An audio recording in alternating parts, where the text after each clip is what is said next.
ஓம் சாய்ராம். ஆன்மீகத்தில் முழு நிலையை அடைவது எப்படி? இந்த கேள்விய ஒரு பக்தை கேட்டிருக்காங்க. அதாவது ஆன்மீகத்துல முழு நிலைய அடையறது அப்படின்றது சாதாரண சாதனை கிடையாது. அந்த உயர்ந்த நிலைய மகான்களும், ஞானிகளும் அடையறாங்க. ஆனா, அதற்கான பாதைய நமக்கு காட்டுறது நம்முடைய குருதாம். குரு மார்க்கத்துல இருந்தோம் அப்படின்னா, அவர் தானே நம்மள அடுத்தடுத்த நிலைக்கு வந்து எடுத்துட்டு போவாரு. பாபாவுடைய பாதையில நடக்கிறவங்க அவருடைய போதனைகளையும் ஆன்மீக பயிற்சிகளையும் சரியா செஞ்சுட்டு வரணும்.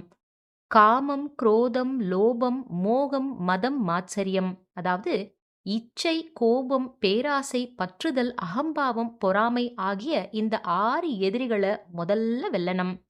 அடுத்ததா நம்முடைய வெளித்தோற்றம் வந்துட்டு அழகா இருந்தா மட்டும் போதாது, உள்ளமும் சுத்தமா இருக்கணும். எல்லாம் பாபா செய்றாரு அப்படின்ற சரணாகதி உணர்வு இருக்கணும். எல்லாத்திலும் பொறுமையும் நம்பிக்கையும் வேணும். நாமஸ்மரணம், நாம ஜெபம் செய்யறதால நம்முடைய மலை மாதிரி இருக்கிற பாவ கர்மாக்கள் எல்லாம் கழியும். உண்மையான பக்தியோடு ஓம் சாய்ராம் அப்படின்னு கூப்பிட்டோம்னா சாய்நாதர் நம்முடைய உள்ளத்துல பிரசன்னமாவாரு.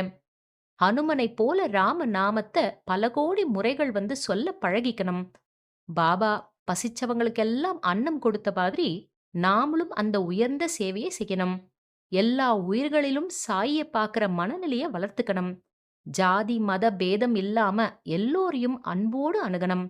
தினமும் சில நிமிடங்கள் தியானம் செய்யணும். அதனால நமக்கு மன அமைதி, தெளிவு, உடல் ஆரோக்கியம் மற்றும் முக்கியமா தெய்வ அனுகிரகம் கிடைக்கும்.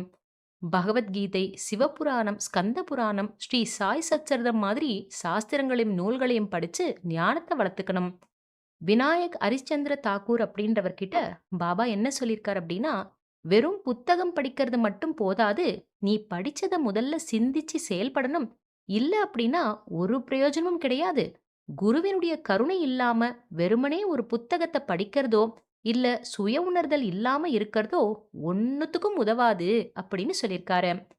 ஆன்மீக பூரணம் அப்படின்றது வெளியில இருக்கிற சாதனை கிடையாது. உள்ளத்துல அமைதி, சமநிலை, கருணை, அன்பு நிலைச்சிருக்கிறதே முழுமையான நிலை. சுருக்கமா சொல்லப் போனோம்னா, தினமும் கடவுளுக்கான நேரத்தை ஒதுக்குங்க. பாபா சொன்னத ஆன்மீக பயிற்சியாவும் சாதனையாவும் மாத்துங்க. குருவினுடைய பாதத்தை கெட்டியா பிடிச்சுக்கோங்க. பாபா தானே நம்மள உயர்ந்த ஆன்மீக நிலைக்கு எடுத்துட்டு போவாரு. தெய்வ வழிபாட்ட நமக்கு உணர்த்தி முக்தி பாதையை காண்பிப்பாரு. நன்றி.